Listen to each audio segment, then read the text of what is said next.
I flew home, eager to surprise my daughter. Instead, a hospital envelope lay unopened on my porch. Your daughter is in intensive care. My heart shattered. Her husband, Julian, he was driving, left her, and vanished. I simply stood there, numb. But you don't abandon my child. Not and get away with it. This is my story. Like, share, and tell me where you're listening from. The long-haul flight from Paris had been exhausting, but the thought of surprising Clara made every cramped hour worth it. I pictured her face when I walked through the door of her Chicago apartment, her usual bright smile lighting up the room. It had been too long since my last visit, and my heart swelled with anticipation, eager for a mother-daughter catch-up over strong coffee and shared laughter. Stepping off the curb, the familiar chill of a late autumn day bit at my cheeks. The apartment building, a grand old structure on the city's north side, seemed to hold its secrets close. As I approached Clara's door, my smile faltered. Tucked under the welcome mat, partially obscured by a wilting potted plant, was a thick, official-looking envelope. Its pristine white surface bore the bold crimson letterhead of Northwestern Memorial Hospital, and the date stamped on the corner was nearly 2 weeks old. My jet lag, which had been a heavy blanket just moments before, evaporated in an instant, replaced by a cold surge of adrenaline. My fingers trembled as I fumbled with my phone, dialing the number printed on the envelope. The automated voice seemed to mock my rising panic, until a live receptionist finally answered. Northwestern Memorial, how may I direct your call? I have this envelope, I stammered, my voice barely a whisper. It's addressed to Clara Vance Sterling. I'm her mother, Eleanor Vance. Is she all right? There was a pause, a moment that stretched into an eternity. Then, in a detached, clinical tone that chilled me to the bone, the receptionist said, "One moment, please. Yes, Clara Vance Sterling. Your daughter is in intensive care." The words hit me like a physical blow. Intensive care. My Clara. The world tilted on its axis, my carefully planned surprise.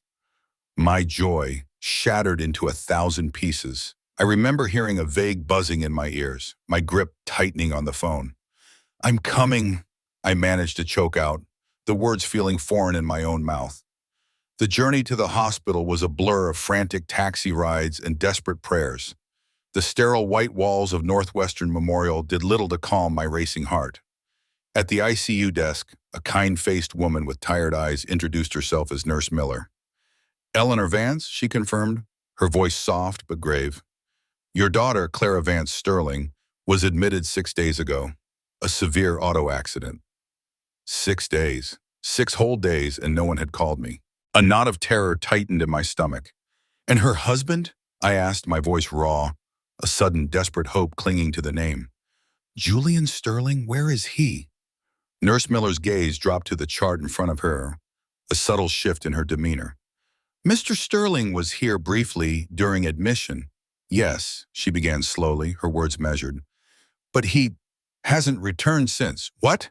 The single word tore from my throat, a disbelieving gasp. "That's impossible. He wouldn't. He loves her." A cold dread, a premonition far worse than the accident itself, began to settle deep in my gut. What kind of husband abandons his wife in intensive care? Nurse Miller simply offered a sympathetic, almost pitying glance. "Let me take you to her, Mrs. Vance. She's in room 412. As we walked, the silence of the corridor was punctuated only by the distant hum of medical equipment. "I must prepare you," she said, her voice dropping. "Clara's injuries are extensive. She's on a ventilator, and you'll see a lot of monitoring equipment." The sight that greeted me in room 412 was nothing short of a nightmare. My beautiful Clara, my vibrant, vivacious daughter. She lay utterly still in the bed, her face swollen and bruised, a stark contrast of purple and yellow against the pale sheets. Tubes snaked from her mouth, connecting her to the rhythmic hiss and sigh of the ventilator. Wires crisscrossed her chest, disappearing under the blanket, trailing to various machines that beeped and flashed with an unsettling regularity. Her arm, encased in a plaster cast, rested awkwardly at her side, and a thick bandage obscured part of her head. "Clara," I choked out, a sob tearing through me, the sound foreign and ragged. My knees threatened to give out, but Nurse Miller's steady hand on my arm kept me upright. I moved to the bedside, reaching for her hand. It was cold, unnaturally so, and limp in mine. "Mom's here now, sweetheart," I whispered, pressing her cold fingers to my lips, the tears flowing freely down my cheeks. "Mom's here." Nurse Miller quietly stepped closer. "She's been stable for the past few days, Mrs. Vance. The neurosurgery was successful and we're cautiously optimistic."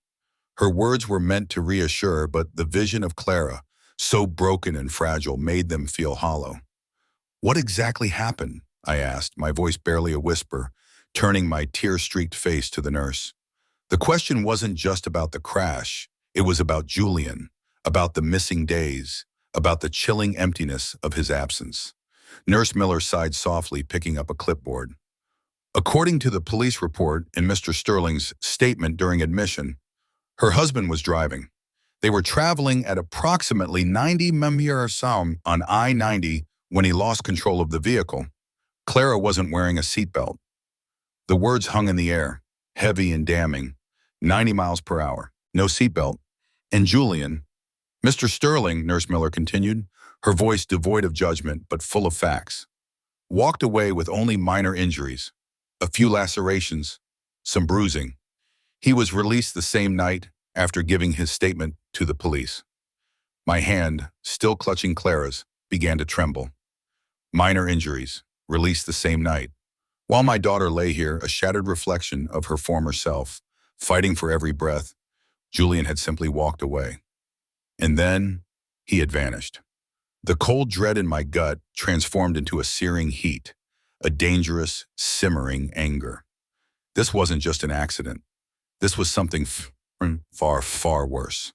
The initial wave of shock and grief had given way to something colder, sharper. Watching Clara lie there, so fragile and broken, something shifted inside me. The tears had dried, leaving behind a steely resolve. I turned to Nurse Miller, my voice now steady, though still laced with pain. "I need copies of all Clara's medical records and the full police report from the accident. Everything."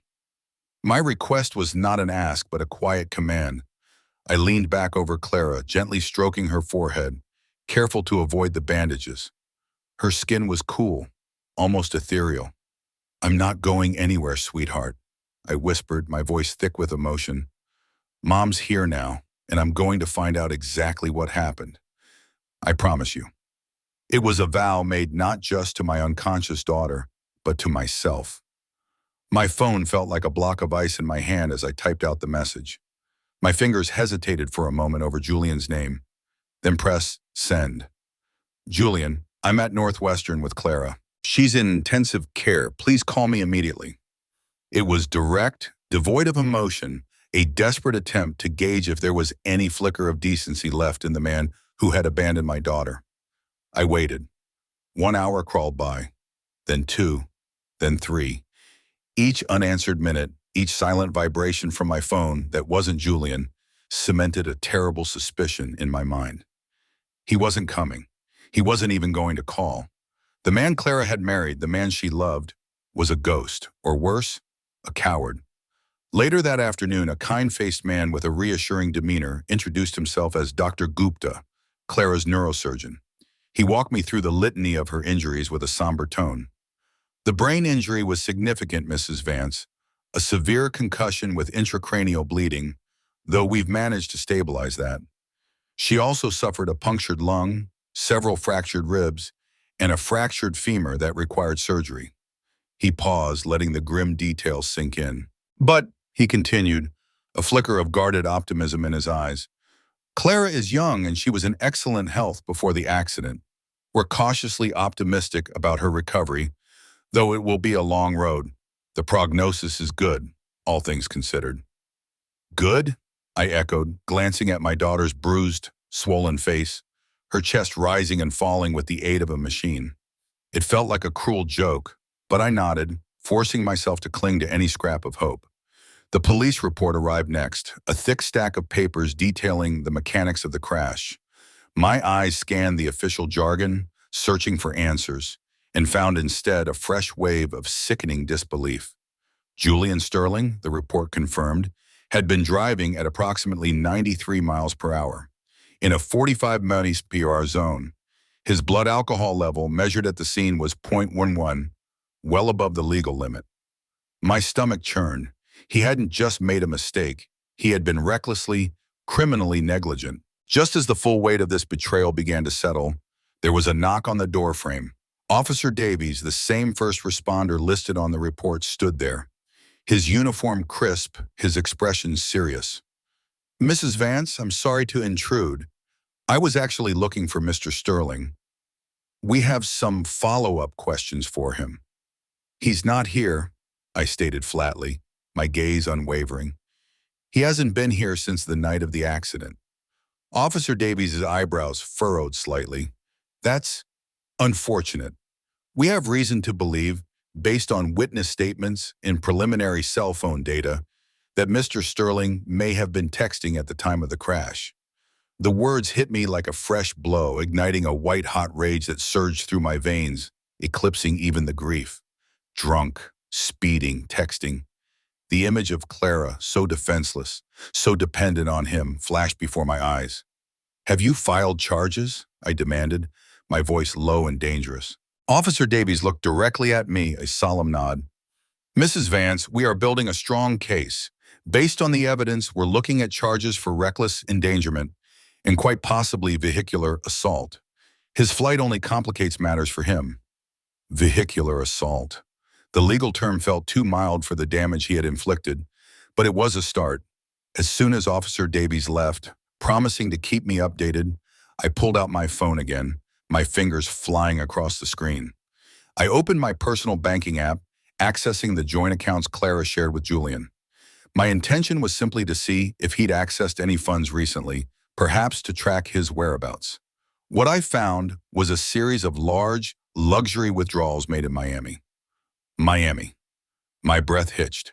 With a trembling hand, I switched to Instagram, searching for Julian's account. It was private, of course, but Clara had always shared his post with me. And there it was. Recent photos, brazen and sickeningly public.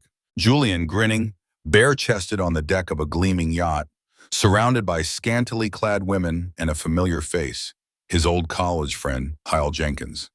The Miami skyline shimmered in the background, a stark contrast to the sterile hospital room I occupied.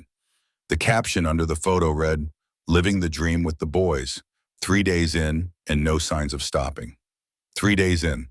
While Clara fought for her life, Julian was living the dream. A cold, merciless clarity settled over me. This wasn't just an accident. This was a callous act of abandonment, a betrayal so profound it felt like a physical wound. My grief hardened into an unwavering resolve. I called my personal banker, Mr. Hayes, his number a familiar contact from years of managing my family's affairs. My voice was calm, almost unnervingly so, belying the storm raging within me.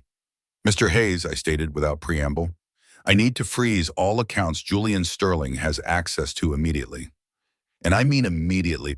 "And Mr. Hayes," I continued into the phone, my voice still remarkably steady, "I want you to personally monitor Julian Sterling's attempts to use those frozen cards.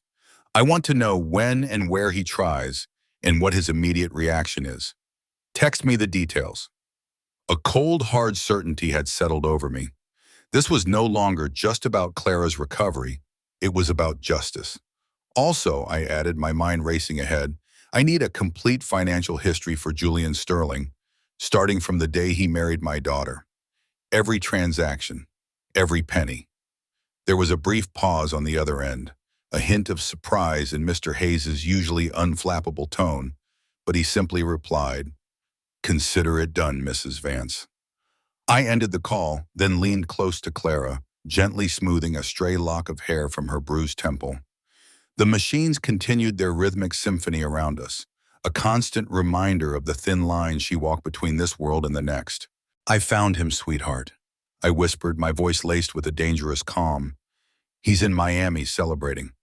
But he's about to discover what happens when he betrays my daughter." The vow hung heavy in the air, a promise I intended to keep. It was exactly 57 minutes later when my phone buzzed with an incoming call. The caller ID flashed Julian Sterling. My lips curved into a grim, humorless smile. He was quicker than I thought. I let it ring twice, 3 times, building the suspense, then answered, "Eleanor, what the hell is going on?" His voice was slurred, thick with indignation and alcohol, confirming my suspicions about his Miami escapades. "My cards are being declined, all of them." "Are they?" I responded, my voice a calm, even tone that masked the storm within me. "How incredibly inconvenient for you." "I'm sitting right here, Julian, beside Clara's hospital bed. She's on a ventilator." I paused, letting the weight of my words sink in, letting the image I painted stab through his drunken haze. There was a moment of silence, then a fumbling attempt at an explanation. "Look, Eleanor, this trip, it's not what it looks like," he stammered, his voice laced with a pathetic blend of self-pity and defensiveness. I needed to clear my head. The trauma of the accident, it was a lot." "Spare me, Julian," I cut him off, my voice hardening, the patience I'd exhibited moments before completely gone. "Trauma. While my daughter lies here, fighting for her life, you're partying on a yacht with Kyle Jenkins and some other woman.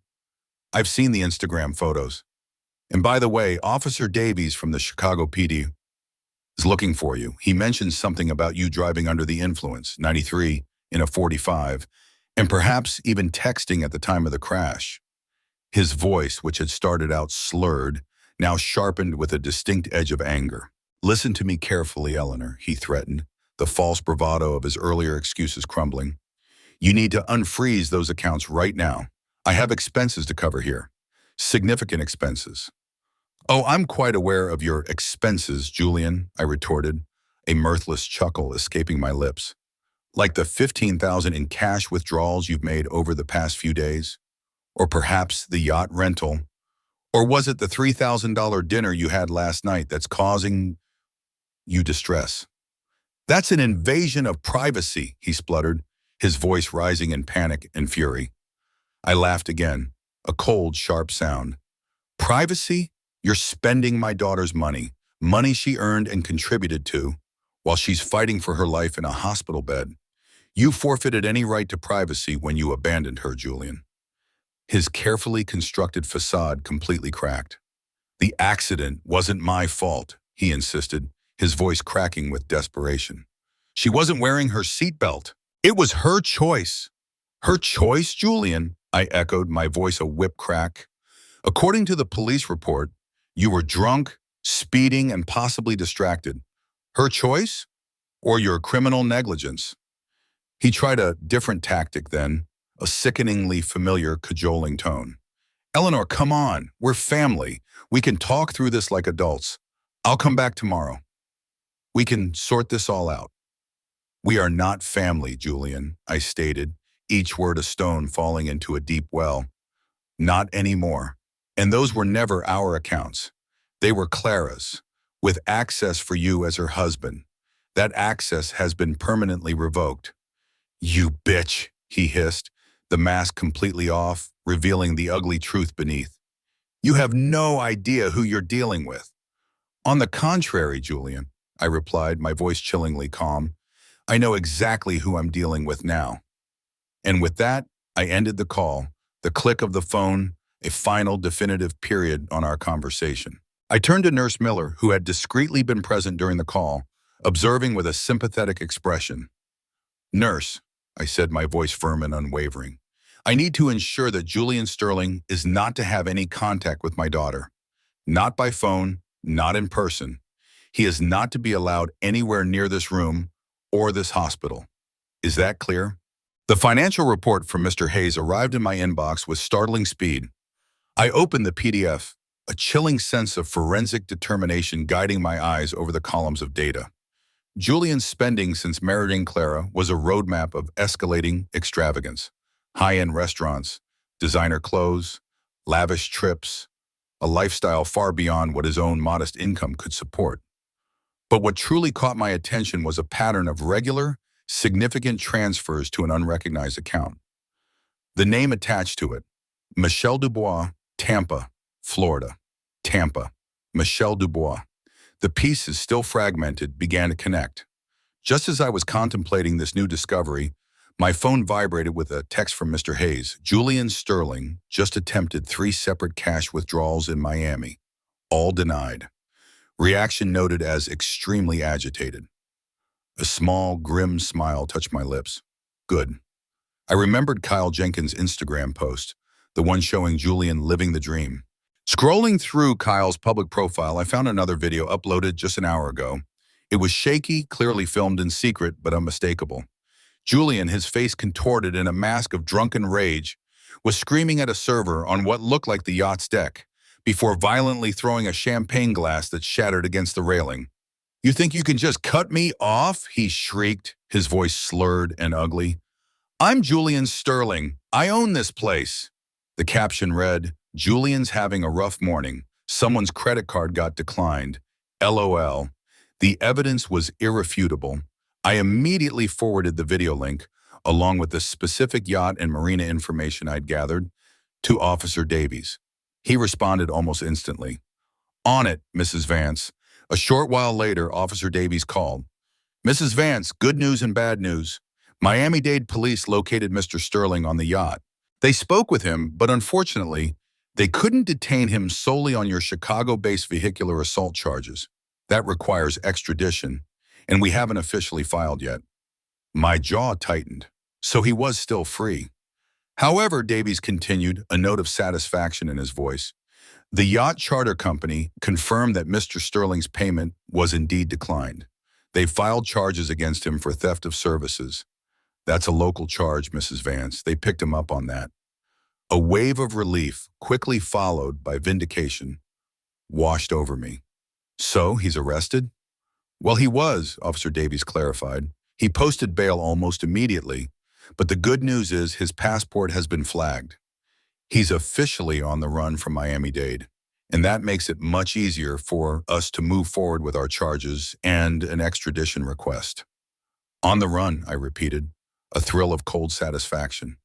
He was no longer just a distant problem. He was a fugitive. I walked back to Clara's bedside, a different kind of update to share. "Your husband is having a very bad morning, sweetheart," I whispered, gently caressing her cheek. "Turns out luxury yachts expect payment, and when they don't get it, things get complicated." The day wasn't entirely consumed by Julian's drama. Dr. Gupta approached me with more encouraging news. "Mrs. Vance, Clara's latest scans look promising. If they remain encouraging overnight, we can begin to reduce her sedation tomorrow.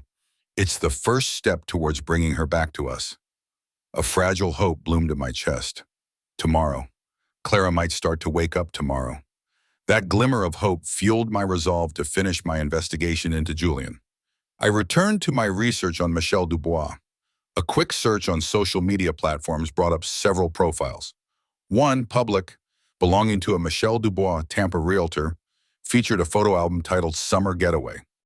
And there, among pictures of beaches and palm trees, was a photo of Michelle laughing, her arm wrapped around Julian. He was unmistakable, not just by his face, but by the distinctive anchor tattoo on his forearm, a tattoo Clara had often teased him about. The photo was dated 6 months ago. 6 months. Before the accident, before my daughter almost died. The betrayal was deeper, colder than I could have imagined. This wasn't a sudden mistake. It was a calculated, ongoing deception. Just then my phone chimed again. An unknown number. I answered cautiously. It was Julian, his voice tight with desperation, no longer slurred but sharp with panic. "Eleanor, it's me. Listen, I need your help. I'm coming back to Chicago, but I need money to get home. My cards are useless." He paused, then the veiled threat emerged. "If you don't help me, I'll have to explain to Clara why her mother left me stranded without resources." My blood ran cold at his audacity. To threaten me with Clara, to twist the narrative into some perverse version where I was the villain. "Julian," I replied, my voice devoid of emotion, "Officer Davies is very eager to speak with you. I'm sure he can help you with your travel arrangements. Perhaps Michelle Dubois in Tampa can assist you in the interim." I forwarded the entire text exchange, along with Michelle's contact information and the beach photo, to Officer Davies. Let him unravel that particular thread. Mere minutes later, Mr. Hayes called, his voice now a little more animated than usual. Mrs. Vance, just wanted to let you know. Julian Sterling attempted to buy a one-way ticket to Cancun, Mexico, using a secondary credit card that Clara had. It was, of course, also frozen. His attempts were denied. Cancun. He wasn't trying to come back to Chicago. He was trying to escape. My suspicions solidified into absolute certainty. He was desperate, and desperate men make mistakes. If you're finding this story as unbelievable as I am, don't go anywhere. The twists just keep coming. Make sure you like this video, share it with someone who needs to hear it, and subscribe so you don't miss a single part of what happened next. Thank you, Mr. Hayes, I said into the phone, relief mingling with grim satisfaction. Alerting airline security about potential fraud was a stroke of genius. He's not getting anywhere easily now. Hanging up, I stared out the hospital window at the bustling city below, a stark contrast to the quiet intensity of Clara's room. Julian Sterling, the man I had welcomed into my family, the man Clara had loved, was a predator, a calculated, callous monster. The next morning, Dr. Gupta stood at Clara's bedside, a small, hopeful smile on his face. "We're beginning to reduce the sedation, Mrs. Vance," he announced, his voice gentle. "It's a slow process after brain trauma, and we don't know exactly when she'll fully awaken or what her initial awareness will be like. But this is a positive step." My heart fluttered with a nervous anticipation I hadn't felt since Clara was a child. While Clara lay in the delicate balance between sleep and waking, I immersed myself in the dossier Mr. Hayes had meticulously compiled. Page after page laid bare Julian's systematic financial exploitation. It wasn't just Michelle Dubois. There were 3 other names, women in different cities: Seattle, Dallas, Atlanta, each receiving regular payments from Clara's accounts. He had run a sophisticated nationwide scam, juggling multiple relationships while siphoning money from my unsuspecting daughter. My stomach churned with disgust, but then I reached a page that made my blood run cold.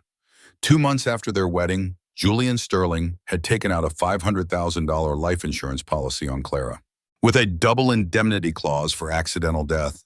My hands trembled, the paper rustling in my grip. $500,000. If Clara died in an accident, he would collect $1 million. Just as the full horror of this discovery began to sink in, my phone rang. The caller ID read, "Chicago PD, Financial Crimes." I answered, my voice tight. "Eleanor Vance." "Mrs. Vance, this is Detective Chen," a calm, professional voice stated. "I understand you've been in contact with Officers Davies regarding Julian Sterling. We've actually been investigating Mr. Sterling for similar activities for some time now. We have reason to believe this isn't his first rodeo." A chill snaked down my spine. "You're investigating him?" "Yes, ma'am. Given your daughter's critical condition, I'd like to come to the hospital this afternoon to take a formal statement from you, if that's possible." "Of course," I managed, my mind reeling. Another puzzle piece, a darker one, clicked into place. Later, as I sat beside Clara holding her hand, Nurse Anya, a kind older nurse with comforting eyes, paused by the bed. "Familiar voices can help guide patients back as sedation lifts, Mrs. Vance," she said softly. "Talk to her. Even if she can't respond, she might hear you. Sometimes understanding the truth, even if it's painful, provides necessary closure." Closure, the word resonated deeply. As I waited for Detective Chen, another detail from Mr. Hayes' report surfaced. Julian had recently attempted to access their home equity line of credit. It had been denied. Why? Because when Clara and Julian bought their place, I had, perhaps sensing Julian's subtle financial evasions, insisted that Clara remain the sole co-owner, giving her final say on any major property decisions. A small, unexpected victory. When Detective Chen arrived, she was even more composed and direct than her phone presence suggested. A woman with sharp, intelligent eyes, she listened patiently as I recounted everything. When I finished, she nodded. "It's a familiar pattern, Mrs. Vance. Julian Sterling, or whatever name he's using now, targets women with assets or good credit, establishes relationships, then systematically exploits their finances. He leaves a trail of financial devastation behind him." "But the life insurance policy," I interjected, pushing the chilling thought to the forefront. "And the double indemnity for accidental death, and the accident itself. He was drunk, speeding, texting. Clara wasn't wearing a seatbelt." Detective Chen's gaze met mine unwavering. Mrs. Vance, she said, her voice dropping to a grave tone, given his history, the escalating pattern, and particularly that life insurance policy taken out so early in their marriage, we are also investigating whether this accident was entirely accidental.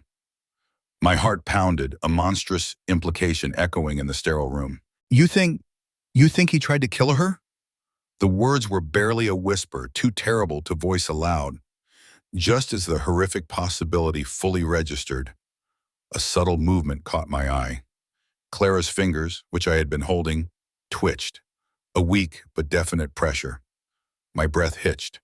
"Nurse," I called out, my voice ragged with a mix of terror and hope. "Her fingers! She moved her fingers!" The medical team rushed over, a flurry of activity. Amidst the commotion, my phone vibrated. An unknown number. I excused myself, stepping into the corridor, my mind still reeling from Detective Chen's words. "Hello? Eleanor, this is Sarah Jenkins, Kyle's sister, Julian's former fiancée." The voice was strained, urgent. "I heard about Clara, and I saw Kyle's video. I know this sounds crazy, but you need to know, Eleanor. Julian isn't just a cheater and a thief. He's dangerous." A cold dread seeped into my bones, a horrifying confirmation of Detective Chen's unspoken fears. "What do you mean?" Sarah's voice trembled. "His name wasn't Julian when I knew him. It was Jason. We were engaged. He took out a life insurance policy on me. And then 3 weeks later, we were in a serious car accident. I ended up with multiple broken bones, a concussion. He walked away with hardly a scratch." Sarah Jenkins' call was a chilling confirmation of my darkest fears. She agreed immediately to speak with Detective Chen, eager to share her story and provide the crucial evidence of Julian's twisted pattern. My determination solidified into an unbreakable resolve. Julian Sterling would never harm another woman again. I would make sure of it. 5 agonizing days had passed since my return. Each moment a slow torture as I watched Clara's still form, willing her to wake up. I spent hours talking to her, reading to her, playing her favorite music, clinging to Nurse Anya's words about familiar voices guiding patients back. And then, finally, it happened. Her eyelids fluttered, a fragile butterfly wing brushing against her bruised skin. I leaned closer, my heart in my throat. "Clara, sweetheart, can you hear me?" A weak, almost imperceptible squeeze of my hand. Dr. Gupta, summoned immediately, beamed. "Purposeful movement is a very positive indicator, Mrs. Vance, a very good sign. Very. We'll proceed with removing the ventilator today." My eyes welled up with tears of relief and gratitude. My daughter was fighting her way back. Just as the medical team began preparations, my phone buzzed. A text from Detective Chen. "Sterling located and detained in Key West. Attempting to board private boat to Bahamas. Extradition to Chicago already in motion." My hand clenched the phone. I leaned down, pressing a kiss to Clara's forehead. "They've caught him, Clara," I whispered, the words carrying a profound weight of justice. "Julian won't hurt you or anyone else again." Even if she couldn't fully comprehend, I hoped the conviction in my voice would somehow reach her. By evening, the respiratory team had successfully removed Clara's ventilator. The harsh lines of the tubing were gone, replaced by a gentle nasal cannula, allowing her natural breathing to return. The change, though small, was monumental. I sat by her side, watching her chest rise and fall, a quiet vigil. Later that night, the hospital room was dimly lit, and I had dozed off in the armchair, my hands still clasped in Clara's. Then a soft, raspy sound cut through the silence. "Mom." I bolted upright, my heart leaping into my throat. Clara's eyes were open, wide and aware, though still hazy with lingering medication. "I'm here, sweetheart. I'm right here," I choked out, tears blurring my vision. "You're in the hospital, but you're safe now." Her gaze was unfocused for a moment, then slowly cleared. "Julian," she whispered, her voice weak but steady. "He was driving fast, arguing, then nothing." "You were arguing?" I probed gently, a new piece of the puzzle sliding into place. The police report hadn't mentioned an argument.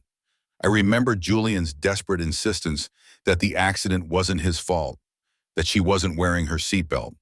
The manipulation was sickening. I immediately texted Detective Chen. "Clara Awakens speaking. remembers arguing with Julian before crash. This was crucial information, directly from the source. 3 days later, Clara's voice was stronger, though still hoarse. She was more lucid, the fog of sedation finally lifting. I sat with her, holding her hand, listening as she slowly pieced together the fragments of that terrible night.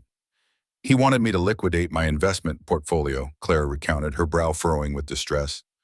For a Miami real estate opportunity. He made it sound like a sure thing, a huge return. She looked at me, her eyes filled with a dawning pain. I told him no. I'd looked at his figures. They didn't add up. It felt off. I refused. She paused, taking a shaky breath. He got so angry, Mom. I'd never seen him like that before. His face just twisted, like he hated me. Her voice dropped to a whisper. And then when I asked him to slow down, he just laughed. He said something like, "You never support me." And then he went even faster. And then the crash. It was all a blur. My heart ached, not just for her physical pain, but for the profound emotional wound she was carrying. It was time for the difficult truth. I took a deep breath, steeling myself. "Clara," I began, my voice soft but firm, "there's something you need to know about Julian. Everything you're feeling, everything you suspect, it's worse than you can imagine." I started gently weaving the threads of his betrayal into a painful tapestry. He wasn't just in Miami for trauma, sweetheart. He was partying on a yacht, spending your money, which he drained from your accounts. He has other women, Clara, in other cities. Michelle Dubois in Tampa is just one of them. I paused, letting that sink in, watching the hurt etch deeper lines on her face. And Clara, 2 months after your wedding, he took out a $500,000 life insurance policy on you, with double indemnity for accidental death. He stood to gain $1 million if you died in that car. The last words hung in the air, cold and stark. Her eyes, which had been fixed on mine, widened in horror.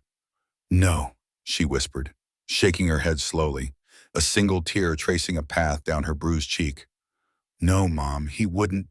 Her denial was fragile, already cracking under the weight of the evidence I had so carefully, so painfully laid out. "He wouldn't even visit you here, Clara," I continued, pressing the point, knowing it would hurt, but that she needed to hear it. "He abandoned you. He tried to flee the country after you were brought in." Clara listened, her face a canvas of escalating horror and pain, tears silently streaming down her bruised cheeks. When I finished, the hospital room was quiet, save for the soft beeping of machines. Then a raw whisper escaped her lips. "I feel so stupid, Mom. How did I not see any of this?" I gently cupped her face in my hands, wiping away a tear with my thumb. "You're not stupid, sweetheart," I countered firmly, meeting her gaze.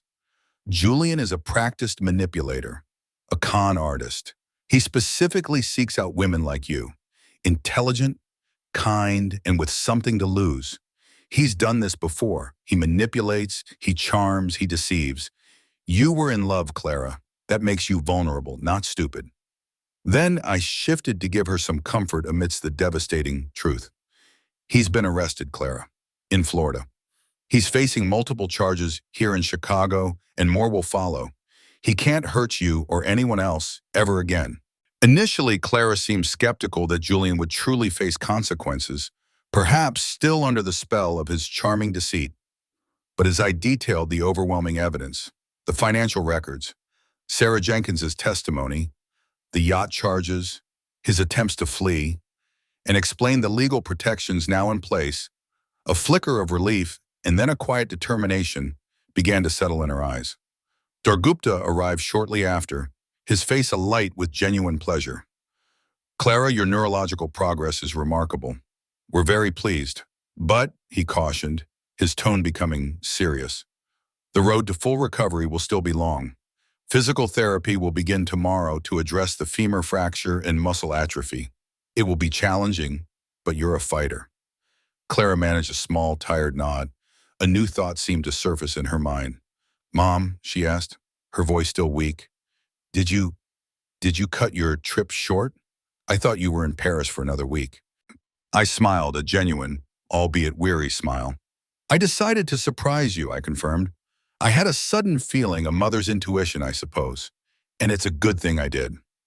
My heart ached for what she had endured, but also swelled with gratitude that I had been there, that I had found her. I don't want to go back to the house, Clara stated abruptly, her eyes clouding. Not after this. Too many memories. You won't have to, sweetheart, I assured her, squeezing her hand. You'll stay with me. I've already started preparing the guest suite on the first floor. We'll make it comfortable and you'll have everything you need for your recovery.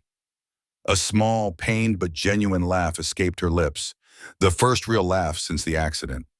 And the house? What about that? Well, I said, a mischievous glint in my eye.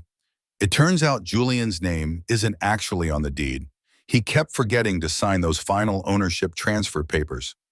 So it's all yours, Clara. You can decide what to do with it when you're ready. Clara looked at me, a wry smile forming. You never trusted him, did you, Mom? I sighed, a long, weary exhalation. Let's just say I had my reservations, Clara, but you were so happy, and I respected your choice. Her eyes met mine, a flicker of something strong and resilient. Next time, she said, her voice gaining a surprising strength, don't be so respectful. Just tell me. It was a profound moment, a testament to her emerging strength. A text from Detective Chen arrived, pulling me back to the present fight. Sterling's extradition approved. Transfer to Chicago scheduled for tomorrow morning. Prosecutor is adding charges based on new evidence. I showed the message to Clara. She read it, her lips tightening. Yes, she said, her voice firm and clear. I want to tell them everything I remember. I want him to face consequences. My heart swelled with pride. My daughter was not just recovering physically. She was reclaiming her power. 3 months later, the Stark hospital room was a distant memory. Clara was at my home, making remarkable progress in physical therapy. The guest suite I'd prepared had been transformed into a bright, cheerful space, adapted for her needs. She moved with a walker now, her determination unwavering. Each step a triumph. The visible bruises had faded, but the emotional scars remained. Detective Chen called again, bringing another development. Mrs. Vance, she began, her tone serious. Julian Sterling's legal team is pushing hard for a plea deal. They're offering guilty pleas on all fraud and reckless endangerment charges in exchange for us dropping the attempted murder investigation. A familiar wave of indignation washed over me. Dropping the attempted murder? After everything he did? After what Sarah Jenkins told us? Dropping the attempted murder? I repeated to Detective Chen, the outrage palpable in my voice. After everything he did? After what Sarah Jenkins told us? I understand your frustration, Mrs. Vance, Detective Chen replied, her voice empathetic. But a trial on attempted murder would be incredibly difficult to prove. It relies heavily on intent, which is hard to establish without a confession.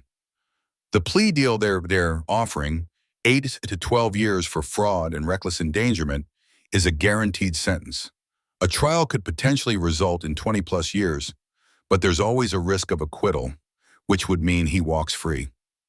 I relayed this difficult choice to Clara. She listened, her gaze distant, weighing the options. 8 to 12 years, she murmured, or the uncertainty of a longer sentence. I want this chapter closed, Mom. I want to focus entirely on rebuilding my life, not spending years in courtrooms. Let's take the plea deal. I respected her decision. My daughter had already endured enough. I informed Detective Chen of Clara's choice. Mr. Hayes called soon after with more good news on the financial front. Mrs. Vance, we've managed to recover approximately 70% of the money Julian diverted from Clara's accounts. The remaining balance will be covered by court-ordered restitution. Clara, however, was more focused on the bigger picture. Honestly, Mom, she said, her voice resolute, I care less about the money than making sure he can't do this to anyone else, that he's locked away. A few days later, the prosecutor's office confirmed Julian's acceptance of the plea agreement. 10 years in federal prison, full restitution orders for all stolen funds, and mandatory registration as a financial offender upon his release. The sentence felt like a victory, a tangible consequence for his cruelty. Clara, however, chose to spend his sentencing day far away from the courthouse. I'll be in physical therapy, Mom, she stated, a quiet strength in her voice, investing in my future rather than his past. But there was one final confrontation she felt she needed.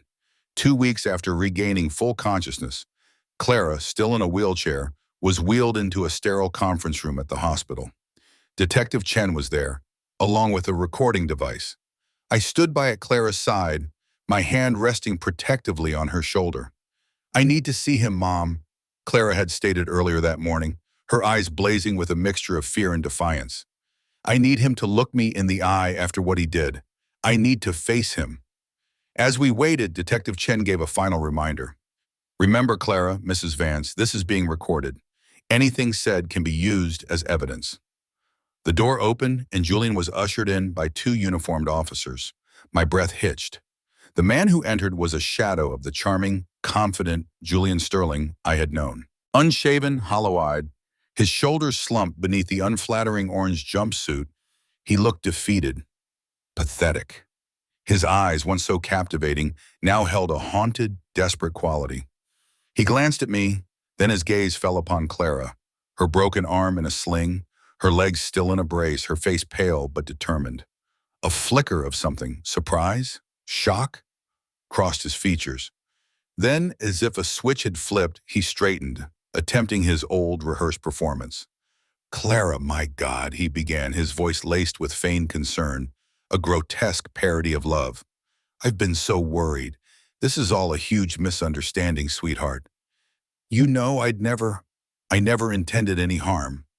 He even tried to reach out a hand, but one of the officers subtly blocked him. "All those transfers, that trip," he continued, ramping up the performance. "I was raising funds for your medical care, Clara, to help us. You know I'd do anything for you." Clara remained silent, her gaze unwavering, watching him intensely, dissecting every word, every twitch of his forced expression. She had always been able to see through people, and now, with the fog of love and sedation lifted, she saw him for what he truly was. Finally she spoke, her voice clear and steady, cutting through his pathetic lies. "Tell me about Michelle Dubois, Julian." Her words were a surgeon's scalpel, sharp and precise. "Or perhaps you'd prefer to explain the $500,000 life insurance policy you took out on me without my knowledge, with a double indemnity clause for accidental death." His mask completely slipped. The color drained from his face, replaced by a livid flush of anger and fear. The charming facade shattered, revealing the ugly, desperate man beneath. "You have no idea what you're doing, Clara," he hissed, his voice raw with fury. "You're nothing without me. You'll never make it without me." Clara met his gaze, a slow, serene smile spreading across her lips. It was a smile of pure triumph, of absolute liberation. "No, Julian," she said, her voice ringing with newfound power. "Without you, I'm safe, and you're going to prison for a very long time." The air crackled with the finality of her words. Julian opened his mouth to protest, but the officers were already moving, escorting him out, his pathetic pleas fading into the distance. Clara had faced her betrayer, and she had won. Her future, once so uncertain, now stretched before her, clear and unburdened. As the officers escorted Julian Sterling out of the conference room, his desperate pleas echoed down the hall. "Clara, please, we can work this out. You don't understand." But Clara didn't even flinch.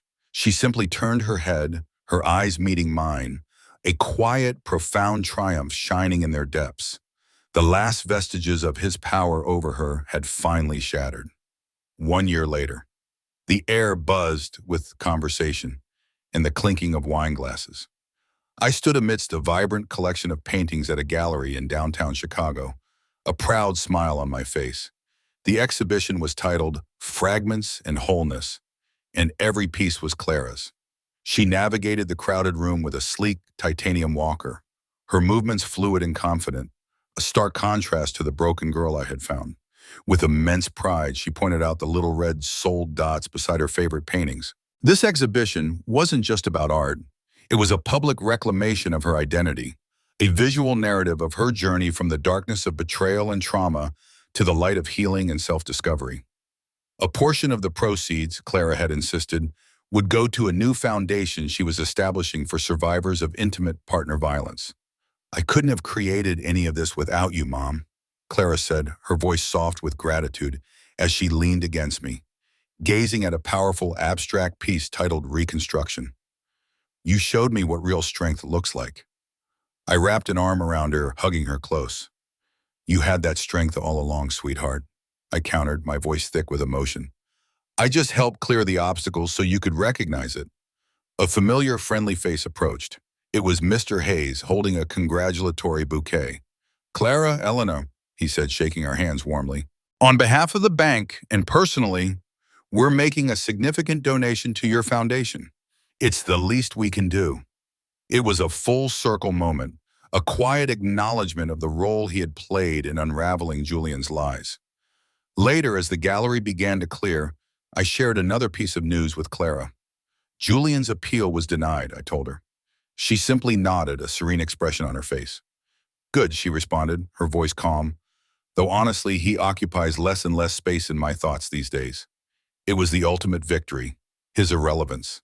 As we walked to a quiet dinner nearby, the evening air crisp around us, Clara shared a profound realization.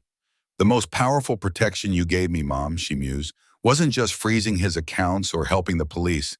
It was showing me that his betrayal didn't define me, that I was still whole, even after being shattered. She paused, then turned to me, her eyes glistening. You showed me how to fight without becoming bitter, how to seek justice without being consumed by it. At dinner, Clara handed me a beautifully printed exhibition catalog. Inside, on the dedication page, my name was etched. For my mother, Eleanor, who taught me that our greatest strength often emerges from our deepest wounds. My throat tightened, tears stinging my eyes. I raised my glass. To new beginnings, I said, my voice husky. Clara clinked her glass against mine, a radiant smile on her face, and to fragments becoming wholeness. 2 years after the accident, we stood together at the entrance of Northwestern Memorial Hospital, a place that once held so much pain. Clara, walking confidently now, her stride occasionally favoring her healed leg, looked up at the imposing building. I used to think that was the room where my life ended, she said softly, her gaze drifting towards the upper floors. Now I think it's where my new one began. Julian Sterling remains in federal prison, his name a forgotten echo in the halls of justice. But Clara and I together advocate for other women, sharing our story, a testament to resilience, strength, and the unwavering power of a mother's love. We survived. We rose, and so can you. My world shattered with the force of 6 words, your daughter is in intensive care. The sterile hospital air stung my lungs as the receptionist's voice echoed in my head. That initial terror, the jet lag forgotten in a surge of adrenaline, was just the beginning of a relentless fight. What unfolded was a horrifying tale of a manipulative husband, Julian, whose abandonment of my critically injured Clara was merely the surface of a far darker, calculated betrayal. My investigation unearthed not just his lavish financial fraud and multiple affairs, but the chilling revelation of a life insurance policy taken out on Clara, hinting at a sinister plot to end her life. My daughter Clara fought not only for her physical recovery, but also to reclaim her narrative. Her courage, from her first whispered memory of an argument before the crash to her unwavering decision to pursue justice, transformed her from victim to survivor. The confrontation with Julian, where she stared him down and asserted her freedom, marked a profound turning point. Now, years later, the echoes of that dark period have faded, replaced by the vibrant canvases of Clara's art and her powerful voice advocating for other survivors. She walks tall, her spirit unbroken, her journey a testament to incredible resilience. Julian Sterling may be confined to prison, but Clara's life, once almost extinguished, shines brighter than ever. A beacon of hope for what can be reclaimed even after the deepest wounds. We survived. We rose, and so can you.